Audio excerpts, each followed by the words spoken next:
So next is the complex integration. In this approach, strength, speed, and endurance are trained simultaneously during the whole year. That is, the load of each biomotor abilities is distributed throughout the duration of the annual plan. This kind of integration is appropriate for all kinds of sports, including those such as team sport, in which the long preparatory phase is short and the competitive phase is long, without the needed of special peak or performance. It is the only method indicated for young athletes who needs a multilateral approach and for an inexperienced athletes in general. So here's a complex integration is a year-round training approach where the three core biomotor abilities such as the strength, speed, and the endurance. So next is sequential integration. In this approach, often referred to as block periodization, the workload of strength, speed, and endurance respectively are concentrated into separate blocks that comes one after another during the annual plan. So here's a block periodization. It is focused on heavily training. Like example doon sa mga weightlifter.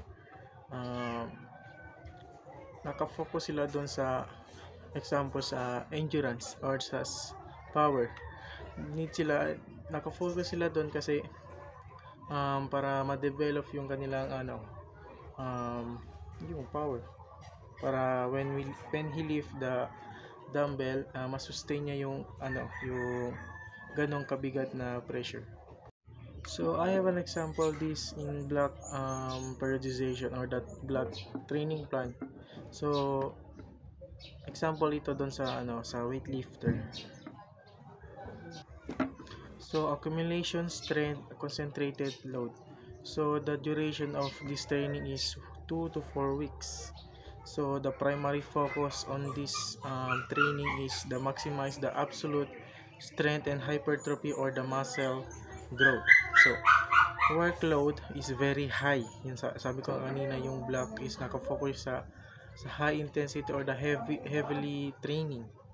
So yung workload is very high volume and intensity of strength training, heavy lift, squats, deadlift, and the presses.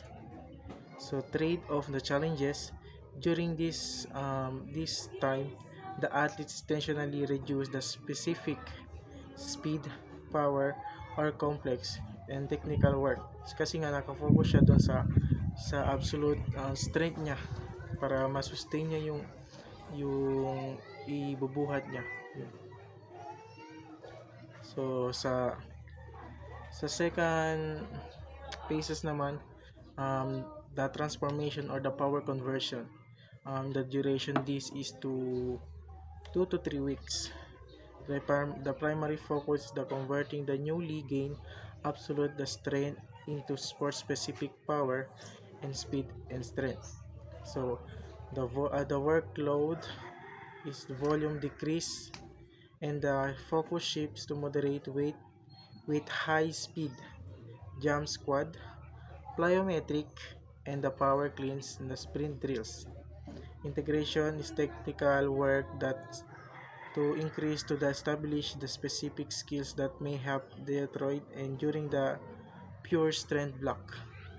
So the next phases na nakafocus na naman siya doon sa realization taper competition. The duration is 1 to 2 weeks. This is focusing on the competitive readiness and sport o specific techniques. Dito na yung di ba natapos mo na yung 2 phases, like here ipapolish mo na lang, like dito mo na isasali yung mga strategies mo, specific throws or lift. So the workload, the total volume drop significantly, the intensity remain high, ganun pa rin yung intensity niya, and the training is the most entirely focused on the specific competition skills at high speed competitive weight. So the goal, the strength gain in block 1 and the transform in the block 2 is now express effectively in the competitive event. Yun yung sa sequential integration. When we say sequential integration is the block periodization that focus on the high load or high intensity training. So next is the development of biomotor abilities. The term development addresses the way in which we want to train or develop a biomotor abilities throughout the annual plan. In the section of the annual plan dedicated to the periodization of biomotor abilities, development is depicted by horizontal line dedicated to each biomotor abilities. So when we say development of biomotor, if we want to develop the speed, endurance, and strength, so sa training pa lang dapat porsigido tayo. So in the speeds dapat we want to maintain our endurance, dapat proper yung pag-execute natin sa specific activities or our training para ma-sustain natin yung mga specific training natin. So here's a figure 6.5 periodization of biomotor abilities.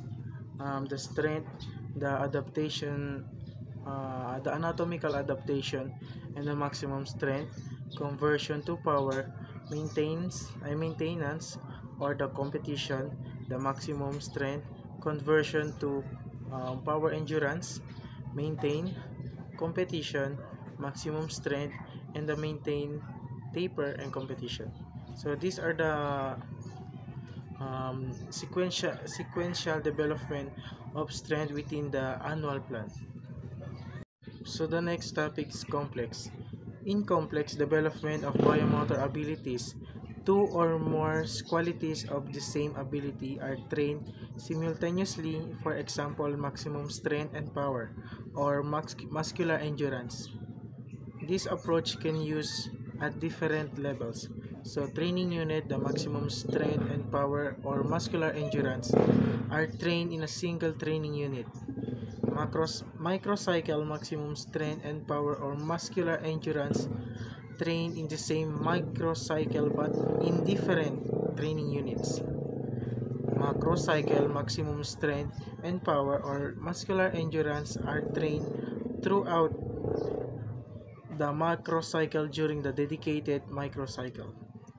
So, if two qualities are trained alternatively during the macrocycle, a maximum strength microcycle followed by a power of microcycle, follow again by the maximum strength microcycle followed by another. So next is sequential.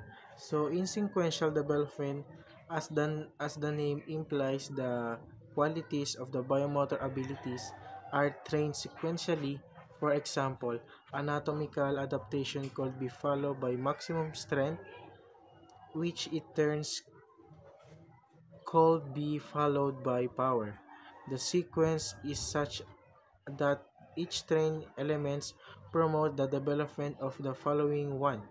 For instance, maximum strength provides the basis for power, which in turn provides the basis for speed. The length of each training stimulus is determined by time required to elicit the desired level of morpho function adaptation to the stimulus. So here's a sequential. It is focused on the only one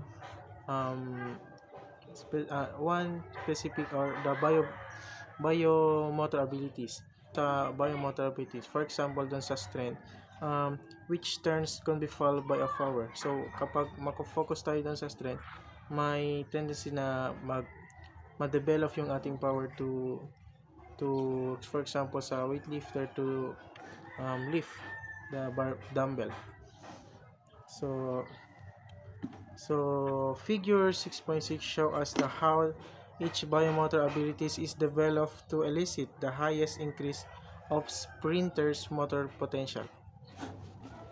So here we have the strength, speed, and endurance. So dito sa strength, we have the maximum strength, the power, maintain the maximum strength, and the PEO, which is the power endurance, or the maximum to maintain the maximum strength. So next is the speed. We have the acceleration, the maximum speed, and the speed endurance, and the lactive power. So sa endurance, we have the intensive tempo, aerobic power, special endurance, or the lactic capacity.